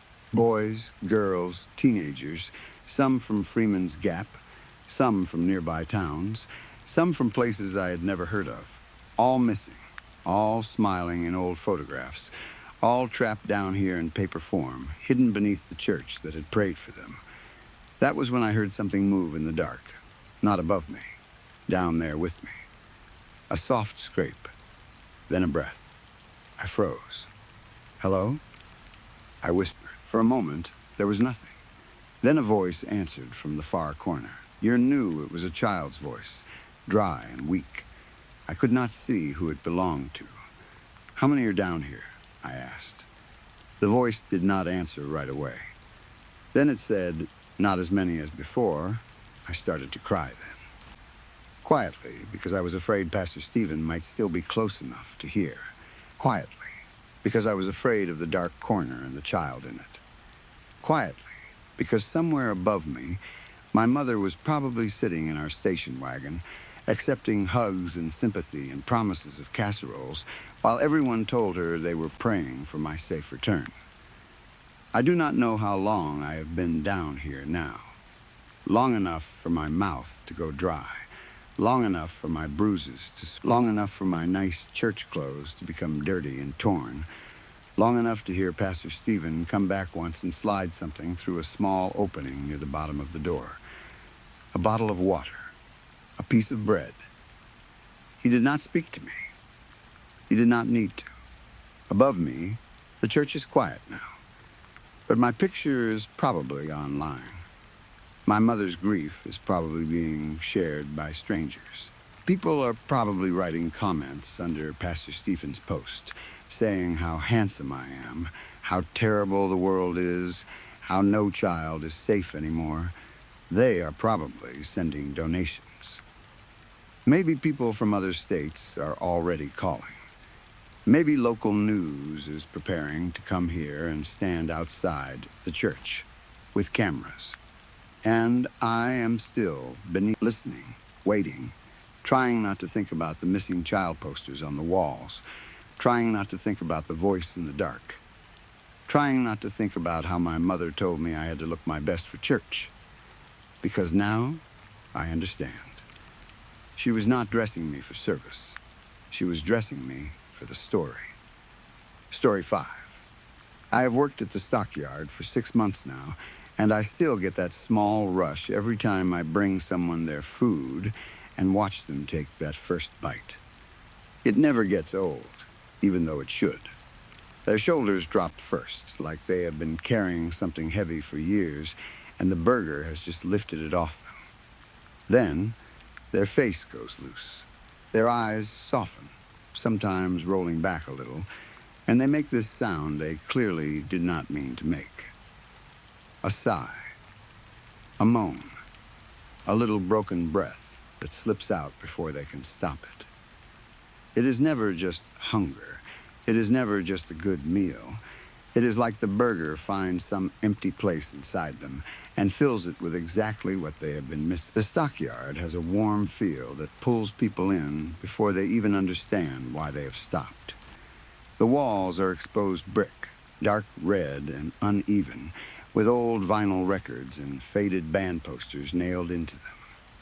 Edison bulbs hang from black cords over the tables, giving everything a greasy golden glow that makes the food look richer and the customers look softer around the edges. There is always indie folk music playing low from the speakers, something gentle with acoustic guitar and sad voices. The kind of song that gets stuck in your head for hours even if you never learn the words. It smells like grilled meat, buttered buns, fried onions, hot oil, and something deeper underneath. Something iron-rich and sweet. Something most people do not notice because by the time they do, they are already hungry. The menu is written in chalk on a big black board near the counter. People order there. Then we bring the food out on heavy plates that hold heat so well they can burn your fingers if you are careless. Out front, the neon sign says, "The best burgers in town." It might be true. I do not say that because I work there. I say it because I have watched people drive from 2 counties over just to try the weekly special. Every burger tastes different. Not different like restaurants usually mean, with a new sauce or some gimmick topping. Different like it was made for the person eating it. Like it knows which memory to press against. Like it knows what they lost. I am a server, which means I see everything. I see the people who cry before they even finish chewing. I see the way they grip the edge of the table with both hands like they are trying not to float away. I see sauce and tears run together down their chins while they keep eating. They do not wipe their faces. They do not care who is watching. Sometimes they ask the same question. God, what is that? And I always give the same answer. with the same easy smile I have practiced until it feels natural. 100% locally sourced, I say. We keep it simple. My name is Alex. I took the job after things fell apart at my last place. I will not get into all of that, because it does not matter now. The pay at the stockyard is okay, but the tips are better than they have any right to be in a town like Clarksville. Clarksville is small in the way that makes you feel watched, but never spoken to. Everyone knows everyone, but nobody wants to admit what they know. People nod at each other in the grocery store, wave from trucks, and pretend not to notice bruises, missing pets, broken windows, or cars that sit too long in the same driveway. The stockyard sits at the edge of town, where the road thins out and the woods begin. It was not there 2 years ago. That is the part people mention sometimes, but never for long. One morning, that lot was empty, just gravel, weeds, and a few rusted posts from some old business nobody could remember. The next morning, the building was there, fully built, neon sign already buzzing, windows already clean, smell of meat already drifting across the road before sunrise. People noticed, of course. They had to. But then they got hungry. That has a way of making questions feel less important. Most customers say they do not remember deciding to take the exit. They were driving along, going somewhere else, and then suddenly they saw the sign. Maybe the neon flickered. Maybe their stomach cramped. Maybe they remembered they had not eaten all day, even if they had. They pull in, park, and walk through the door with a look I have learned to recognize. Confused, tired, ready to be fed. One slow Tuesday, a guy in a gray hoodie came in just after lunch. He looked young, maybe early 30s, but worn down in that way people get when they have not been sleeping. When he opened the door, the neon sign outside flickered hard enough that I saw the red light flash across the windows. I felt my stomach tighten. By then, I already knew what that meant. He ordered the classic with pickles and took a booth near the back. When I brought the plate over, he looked at it for a long second before picking it up. His hands were shaking. He took one bite, and tears came almost immediately. Not dramatic tears, quiet ones. They slid down his face as he chewed slowly. "This tastes like my mom's cooking," he said. His voice sounded far away. "Before she got sick." "How do you do that?"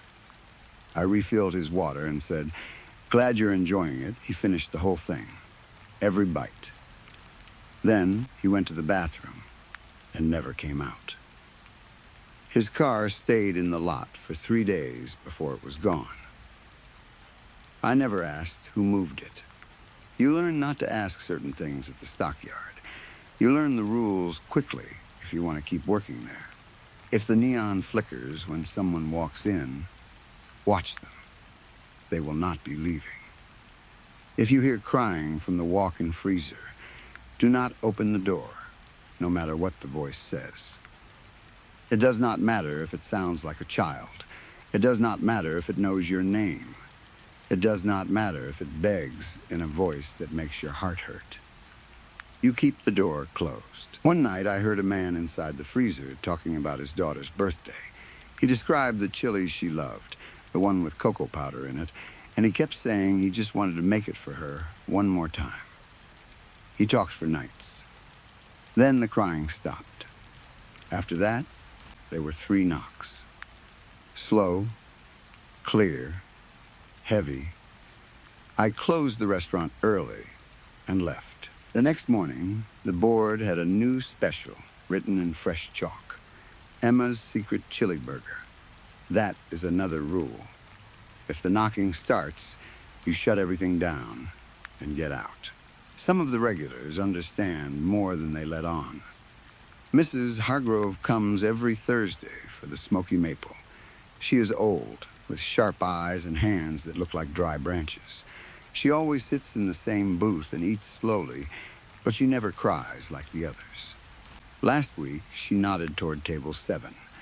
where a man in a cheap suit was staring down at his burger like he had found a photograph of someone dead. "That one's got the look," she said.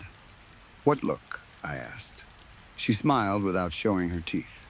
"You know, the one that comes back in dreams." I gave my usual answer. "Our meat is always fresh." She laughed softly and went back to eating. The air around her booth always smells a little sweeter after she leaves, like maple syrup and old flowers left too long in a vase. Gift certificates come in sometimes. Those are different. They arrive folded in black envelopes with no return address, or sometimes someone brings one in with both hands like it is holy. When a customer uses one, you do not ring it up like normal. You take the order straight to the chef. You do not ask what the certificate is for. The food comes back in a brown paper bag that leaks warm drops through the bottom. Customers hug those bags to their chest and leave quickly. One woman took hers and whispered, "This is going to fix things." Her hands shook so badly, I thought she might drop it. The bag left a dark spot on the table that took extra scrubbing after she was gone. There is also the woman with the kids. She comes in every few weeks, always alone at first. She orders the children's meal, then a kid appears beside her, quiet and smiling, and sits coloring with the cheap crayons we keep near the counter. The kids are always different. A little boy with curly hair, a girl with glasses, a toddler with one red shoe. They color without speaking. The woman watches them with a face full of love and grief. Then she leaves alone. The next time she comes in, it is with a different child, and after that, the board changes. New flavors appear. Strawberry milkshake glaze, birthday cake onions, peanut butter bacon with grape reduction. Things that should be disgusting but make people sob. The businessmen come once a month. They wear suits and carry briefcases. When they arrive, we lock the doors and move customers outside, even if they have not finished eating. Nobody argues for long. The businessmen go into the break room, and the clock over the register starts flashing red. Sounds come through the wall. Not screams exactly, more like effort. Wet movement. Metal scraping. Sometimes, one night, I saw a man step out of the break room with sauce on his cuff. He looked down at his hand, checked his wedding ring twice, then went back inside. When they leave, they always look full and sleepy. Afterward, we clean the floor. The grinder runs late on those nights. At first, the rules bothered me. I could not sleep because I kept hearing the freezer in my head. I once sat in my car after the knocking started and almost drove away for good. I had the keys in my hand. I had the engine running. I told myself no amount of money was worth this. Then I remembered rent was due, and my last job was not calling me back. And good tips are hard to find when people in town already know your name for the wrong reasons. So I stayed. By the third month, the sounds in the freezer did not bother me as much. That is the part I hate admitting. Fear fades if you stand near it long enough. Horror becomes routine.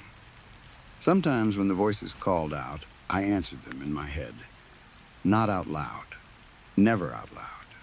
But silently, while filling ketchup bottles or wiping down tables, I would hear someone in the walk-in whispering about their mother, their dog, their first kiss, their last mistake, and I would think, I know, I'm sorry. Then I would pick up another plate and keep moving. Tyler heard it on his third shift. "Alex," he said, pale and sweating near the soda machine. Someone in there said my name. They asked about my dog. I did not look toward the freezer. "It's the pipes," I told him. "Focus on tables." He stared at me like he knew I was lying. But he needed the money too.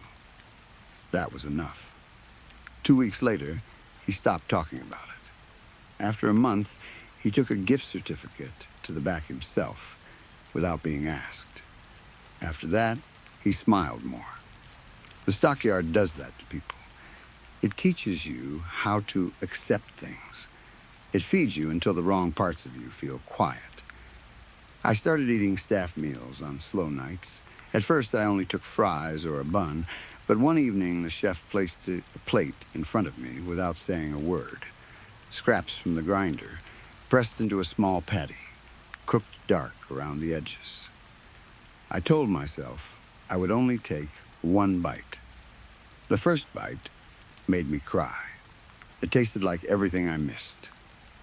Not one thing. Everything. It tasted like my grandmother's kitchen before she forgot my name. It tasted like the cheap pizza my friends and I used to eat in parking lots after midnight.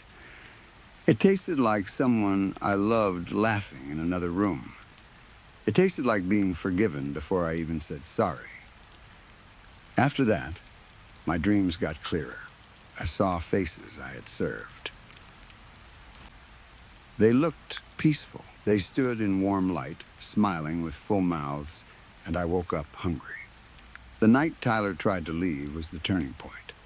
It was after closing, and the freezer had been quiet for 2 days straight, which somehow made the place feel worse. He came out of the break room with his jacket on and his keys in his hand. "I can't do this anymore," he said. His voice cracked on the last word. "Last night I heard my mom in there. She's been dead 4 years, Alex. She was asking why I didn't bring her home." I stood by the front door. Outside, the neon sign buzzed low, washing the floor in red. The brick walls looked damp, like they had been sweating through the dinner rush. I could smell the iron beneath the grease. "Tyler," I said, keeping my voice even. "You know how good the tips are. You know what the food does for people. Go home. Sleep on it." He looked at me for a long time. Then the knocking started in the freezer. 3 slow knocks. He froze. I locked the front door. "Help me close up," I said. He did not fight. He just nodded and went to wipe down the tables. The next morning, he was still there when the businessmen arrived. I locked the doors like always. When the suits went into the break room, Tyler followed them without being asked. The clock started flashing red. I mopped the front while the sounds came through the wall. When the businessmen finished, Tyler was not with them. The grinder ran longer than usual that night. I ate the staff meal afterward. It had a new edge to it. Something familiar. Something nervous and sweet. Karaoke night is the only time things feel truly out of control. Once a month, we push the tables back and let people sing. The lights stay low, the music stays cozy. People drink milkshakes, eat fries, laugh at bad voices, and for a few hours the restaurant almost feels normal. But there is one rule for karaoke night, and it matters more than all the others. Nobody plays Cleopatra by the Lumineers. I do not know why that song does it. I do not know who discovered it. All I know is that one night, someone put it on, and everything shifted. The first chords drifted from the speakers, and the room went quiet. Too quiet. Even the people in the middle of conversations stopped with their mouths half open. You could still hear the fryers bubbling in the back. Someone at the counter slowly set their burger down. Tyler was still alive then. He looked over at me from the milkshake machine, eyes wide. "Oh, shit," he whispered. A man at table 4 pulled the burger from his mouth and stared at it. "Why does this taste bad?" he said softly. Nobody answered. He said it louder. "Why does it taste like metal?" Conversations died one by one. A woman near the window started crying into her fries, but not the good kind of crying. Another man gagged and spit half-chewed meat into his napkin. The smell changed. The warm grease, sweet onions, and comfort smell turned sour and rancid, like old blood left in the sun. The Edison bulbs seemed too yellow. The brick walls glistened like they were sweating something thicker than water. I felt it too. Only for a second, but that was enough. A sour taste rose at the back of my throat. For the first time since I had started eating staff meals, I tasted what we really served. My stomach turned. I grabbed the speaker cord, but my hands were shaking so badly I could barely hold it. Across the room, a woman gagged and covered her mouth. Jesus Christ, she whispered. What is this? Then she screamed. Others joined. They clawed at their plates, at their mouths, at one another. But the hunger did not go away. It twisted. It turned mean. A man bit into his own arm like he needed to replace what he had just eaten with something fresher.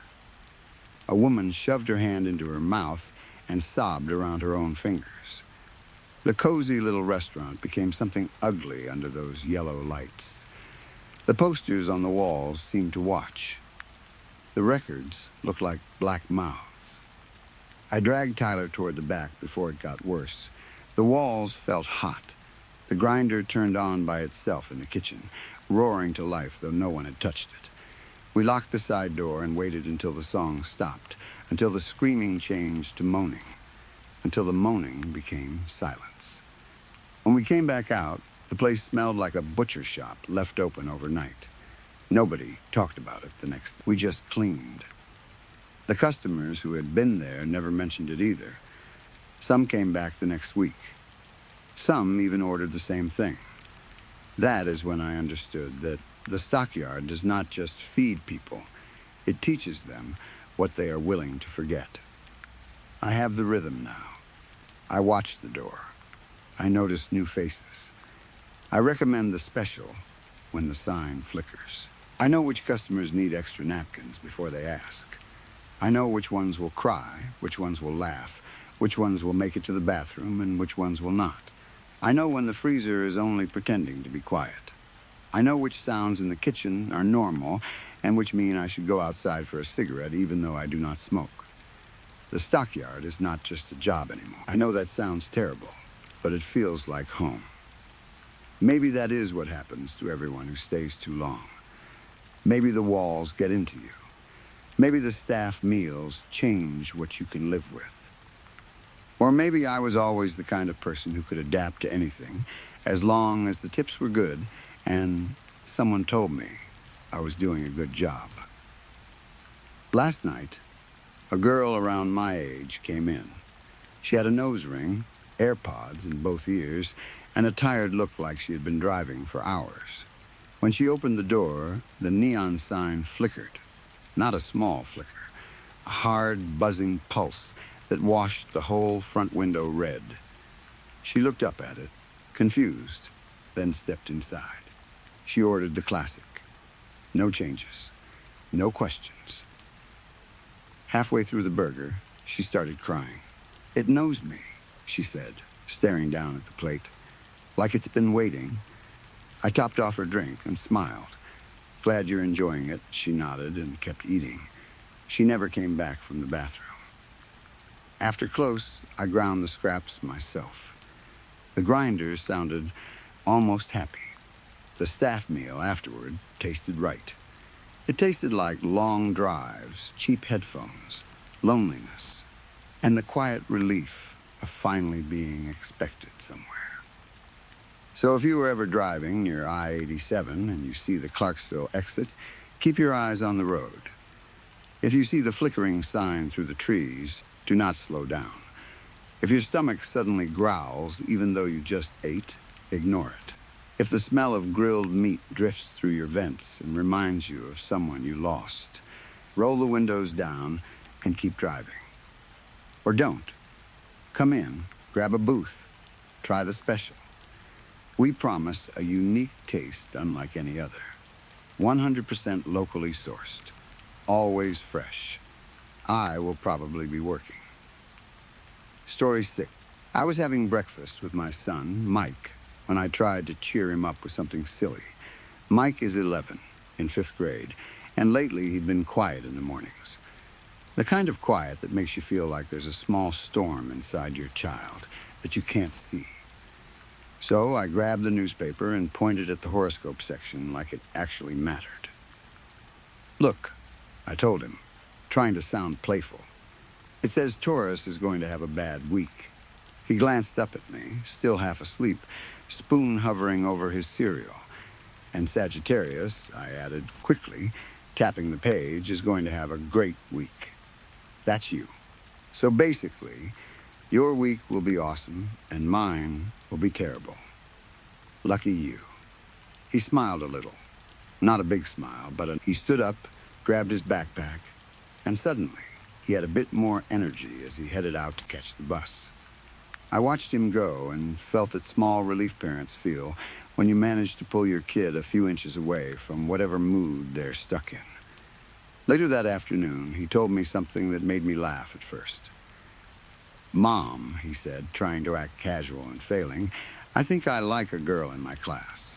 I kept my face soft. I didn't tease him. I didn't scold him.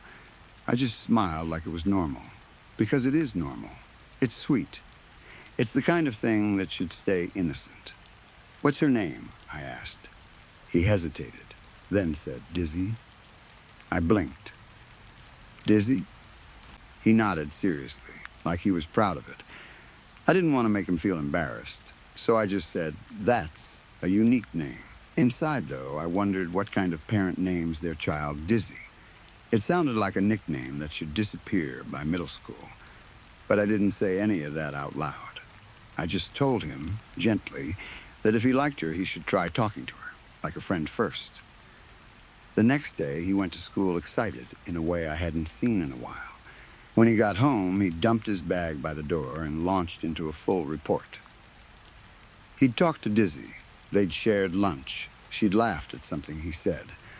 He said her voice was nice, which is a detail only a kid would mention, because it feels important, and they don't know why. Over the next week, I started noticing how often her name came up. Dizzy this, Dizzy that. Dizzy likes this game. Dizzy hates that teacher. Dizzy said this, Dizzy said that. He talked about her like she was the most interesting thing in his world. At first, I thought it was harmless, a crush, a phase, something he'd grow out of the moment she ignored him or liked someone else. Then I found the drawing. It was on the small table where he did homework, a pencil sketch with a messy eraser mark and Dizzy written at the top. It was clearly meant to be her. Stick figure style, childish proportions, hair like a curtain. But the face didn't match the rest of the drawing. The smile was too wide, drawn with heavy pressure. It wasn't a normal kid smile, not a curve or a happy line. It looked strained, like the mouth was pulled open. The eyes were small dots, but the smile made it feel like the face was watching you. I stood there, holding the paper longer than I meant to. It's ridiculous how something so simple can get stuck in your head. It wasn't a masterpiece. It wasn't detailed. But that smile followed me through the day. When I washed dishes, I saw it. When I folded laundry, I saw it. When I sat down on the couch to relax, it popped up again, sharp and wrong. That night, I had a nightmare. I don't mean a normal nightmare where you wake up sweating and then laugh at yourself in the morning. I mean the kind that lingers in your body, the kind that makes your bedroom feel unfamiliar when you open your eyes. In the dream, I was in my bed, and Mike was beside me. That part was already wrong, because Mike hasn't slept in my bed since he was little. But in the nightmare, it felt normal. Like the world had decided to go backward. I tried to move, and I couldn't. My arms wouldn't lift. My legs wouldn't shift. It felt like I was glued to the mattress, like someone had poured thick syrup over my body and it had hardened. I tried to call out, and my throat wouldn't work right. I could breathe, but everything else was stuck. Then there was a knock on the bedroom door. 3 knocks at first. Controlled, not loud. I stared at the door, trying to force my body to move, trying to wake Mike, trying to do anything. The knocks came again, harder. The sound filled the room like it had weight. Then another set, even louder, until the final bang sounded like someone hitting the door with their whole shoulder. And then it stopped. For a second, I thought whoever it was had given up. The silence that followed was thick and buzzing, like the air had changed. My eyes drifted down to the bottom of the door. The bedside lamp cast just enough light to show shapes. I could see a shadow under the door, the outline of feet and lower legs. Someone was standing there, just outside, not moving, not knocking anymore, just waiting. That was somehow worse than the banging.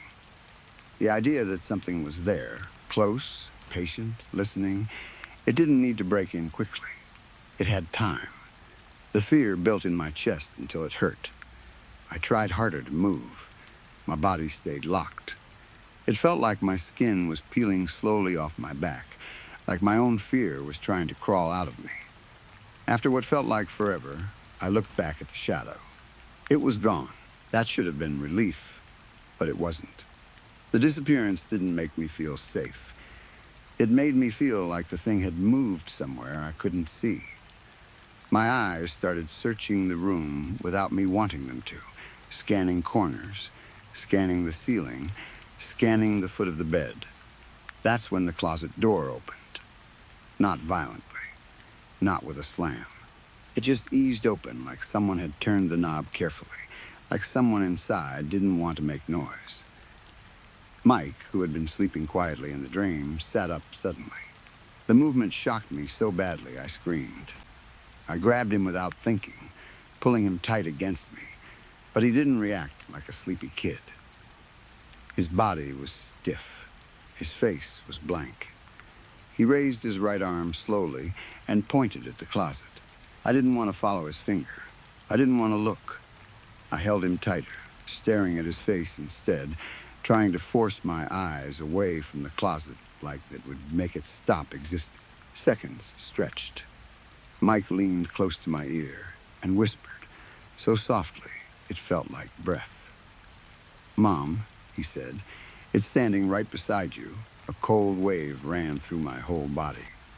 My muscles tried to lock even tighter, as if I could disappear by holding still. What does it look like?" I managed to ask, and even in the dream, my voice sounded weak.